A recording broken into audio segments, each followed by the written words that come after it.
নমস্কার বন্ধুরা, বন্যার ফুড স্টোরিতে সকলকেই স্বাগত। আজ আমি বানাতে চলেছি পটল চিংড়ি। আজকের রেসিপিটি যদি আপনাদের ভালো লাগে তাহলে লাইক, কমেন্ট, সাবস্ক্রাইব করতে ভুলবেন না।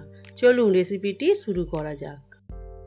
এটি বানাতে লাগছে আলু, পটল, চিংড়ি মাছ, পেঁয়াজ কুচি, পেঁয়াজ বাটা, আদা রসুন বাটা, শুকনো লঙ্কা আর তেজপাতা।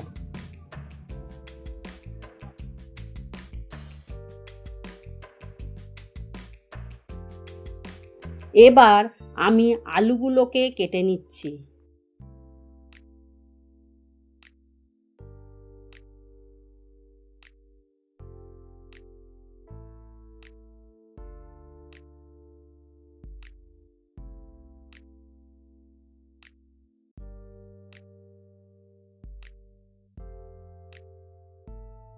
একইভাবে আমি পটলগুলোকেও কেটে নিচ্ছি।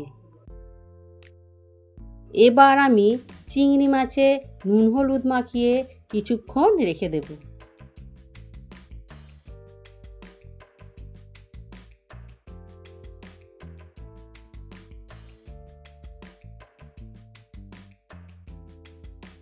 এবার কড়াইতে তেল দিয়ে তেল গরম হলে নুন হলুদ মাখানো চিংড়ি মাছগুলো দিয়ে ভেজে নেব। তারপর চিংড়ি মাছগুলো ভাজা হয়ে গেলে একটি পাত্রে তুলে নেব। তারপর ওই তেলেই কেটে রাখা পটলগুলো দিয়ে সামান্য হলুদ দিয়ে ভেজে নেব।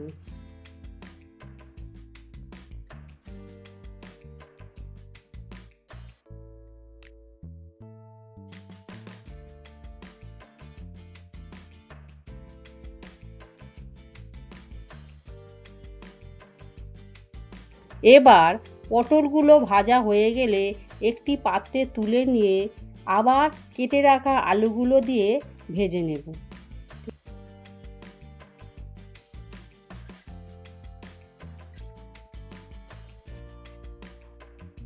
এবার আলুগুলো ভাজা হয়ে গেলে তুলে নেব। আবারও তাতে সর্ষের তেল দিয়ে শুকনো লঙ্কা, তেজপাতা, জিরে ফোড়ন দিয়ে কুচি করে রাখা পেঁয়াজগুলো দিয়ে নাড়াচাড়া করে একটু ভেজে নেব। পেঁয়াজ ভাজা হয়ে গেলে তাতে 1 চামচ পেঁয়াজ বাটা, 1 চামচ আদা রসুন বাটা, 1 চামচ হলুদ গুঁড়ো, 1 চামচ লঙ্কা গুঁড়ো, 1 চামচ জিরে গুঁড়ো দিয়ে ভালো করে কষিয়ে নিতে হবে। আবারও তাতে অল্প পরিমাণ জল দিয়ে কষিয়ে নেব। এবার তেল ছেড়ে এলে তাতে ভেজে রাখা আলু, পটল, চিংড়ি মাছগুলো দিয়ে একটু নাড়াচাড়া করে নিতে হবে।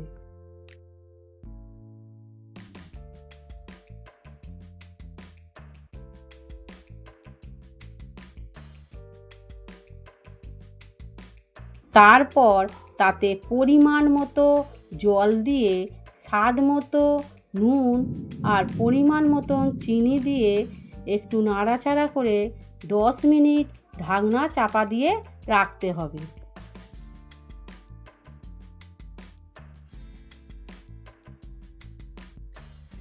10 মিনিট পর ঢাকনা খুলে একটু গরম মশলা ছড়িয়ে দিলেই রেডি আজকের রেসিপি পটল চিংড়ি।